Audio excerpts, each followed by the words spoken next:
जवाहरलाल नेहरू नवंबर 14, 1889, 27 मई 1964 भारत के प्रथम प्रधानमंत्री थे और स्वतंत्रता के पूर्व और पश्चात की भारतीय राजनीति में केंद्रीय व्यक्तित्व थे। महात्मा गांधी के संरक्षण में वे भारतीय स्वतंत्रता आंदोलन के सर्वोच्च नेता के रूप में उभरे और उन्होंने 1947 में भारत के एक स्वतंत्र राष्ट्र के रूप में स्थापना से लेकर 1964 तक अपने निधन तक भारत का शासन किया। वे आधुनिक भारतीय राष्ट्र राज्य एक संप्रभु, समाजवादी, धर्मनिरपेक्ष और लोकतांत्रिक गणतंत्र के वास्तुकार माने जाते हैं।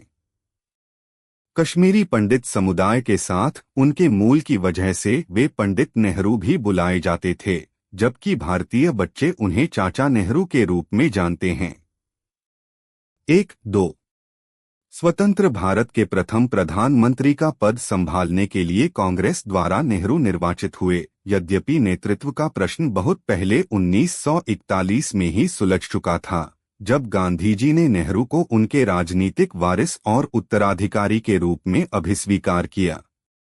प्रधानमंत्री के रूप में वे भारत के सपने को साकार करने के लिए चल पड़े। भारत का संविधान 1950 में अधिनियमित हुआ, जिसके बाद उन्होंने आर्थिक, सामाजिक और राजनीतिक सुधारों के एक महत्वाकांक्षी योजना की शुरुआत की।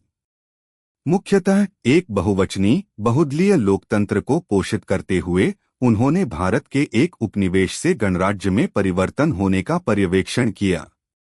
विदेश नीति में भारत को दक्षिण एशिया में एक क्षेत्रीय नायक के रूप में प्रदर्शित कर निरपेक्ष आंदोलन में एक अग्रणी भूमिका निभाई।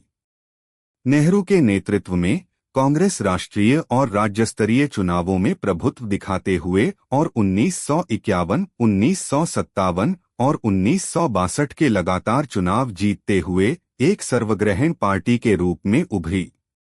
उनके अंतिम वर्षों में राजनीतिक संकटों और 1962 के चीनी भारत युद्ध के बाद भी वे भारत में लोगों के बीच लोकप्रिय बने रहे। भारत में उनका जन्मदिन बाल दिवस के रूप में मनाया जाता है।